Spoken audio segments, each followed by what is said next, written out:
Bonjour, je suis Clémentine Beauvais et aujourd'hui on m'a demandé de faire une vidéo pour répondre à des questions de lecteurs.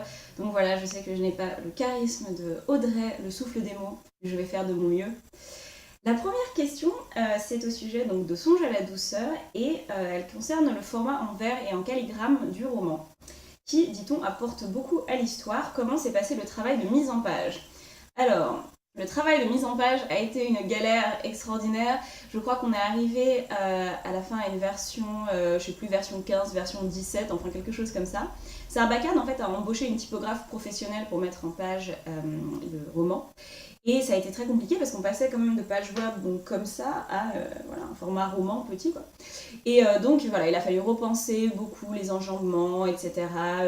Faire attention à ce que les calligrammes ne cassent pas toutes les autres pages. À chaque fois qu'on changeait une ligne, il était possible que tout remonte. Enfin bon, c'était très très compliqué. Il y a eu beaucoup de jeux de marge, de gouttières, etc. Donc c'était très très difficile. Peut-être qu'on le ferait différemment si on le refaisait aujourd'hui. Je pense qu'on n'avait pas trop conscience naïvement que ça allait être aussi compliqué de faire ce travail de mise en page. Voilà. Quel personnage avez-vous préféré écrire? C'est la deuxième question. Et c'est une question un peu bizarre. Je ne veux pas te vexer, personne anonyme qui a posé cette question, mais c'est un peu étrange, parce que c'est vrai que je ne pense pas en général à mes personnages comme étant des entités séparées, où il y en a une, je me dis oh là là, là non, je vais encore devoir écrire ce personnage, ça me saoule.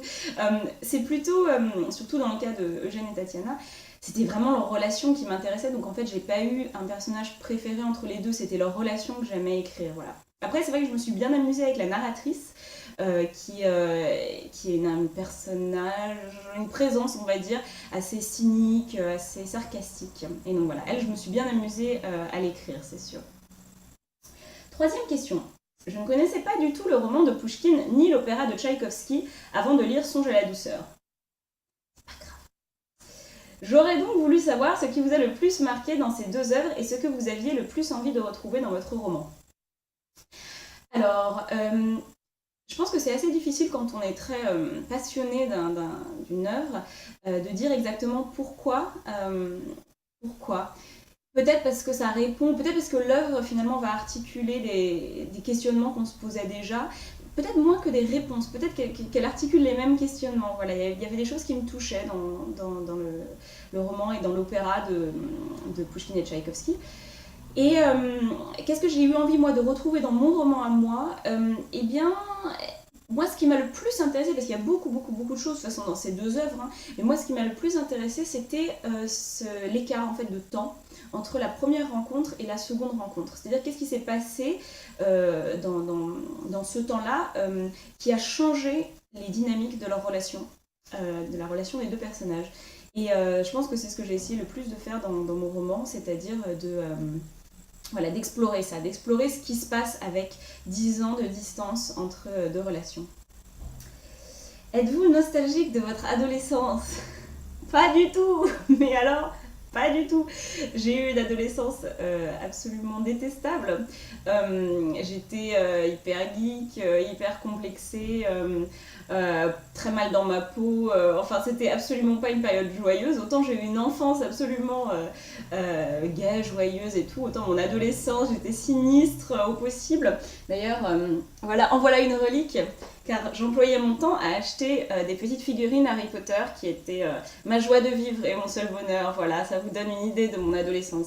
Après, bon, il y a certains moments, maintenant rétrospectivement, disons, il y a des moments qui me reviennent en mémoire et qui sont plus romantiques. Mais c'est parce qu'ils sont patinés par la bienveillance du temps qui a passé depuis. Comment vous est venue l'idée du titre du roman? C'était assez difficile en fait, l'idée du titre du roman. Il n'y en avait pas au départ. Moi, je voulais l'appeler Eugène et Tatiana, mais mon éditeur non. Et c'était assez stratégique finalement. Je me suis dit, tiens, on va aller trouver un vers, peut-être dans la poésie française classique, parce que ça me paraissait finalement une bonne idée de faire ça. C'était vraiment complètement intellectuel, on va dire. C'était pas un grand élan du cœur. Mais quand je suis tombée sur ce vers, que évidemment je connais par cœur, mais je me suis dit, tiens, c'est marrant, pourquoi j'y ai pas pensé avant? Mais oui, ça fonctionne. Songe à la douceur d'aller là-bas, vivre ensemble, etc. Ça me paraissait parfait, donc du coup, je l'ai pris. Et puis voilà, je crois que c'est un titre assez sincère, finalement. Il est moins cynique peut-être que beaucoup du livre. Et puis ça me plaisait d'avoir ce côté plus sincère pour le titre. Voilà. Et ben merci pour ces questions et j'espère que ces réponses vous ont éclairé un petit peu. Au revoir.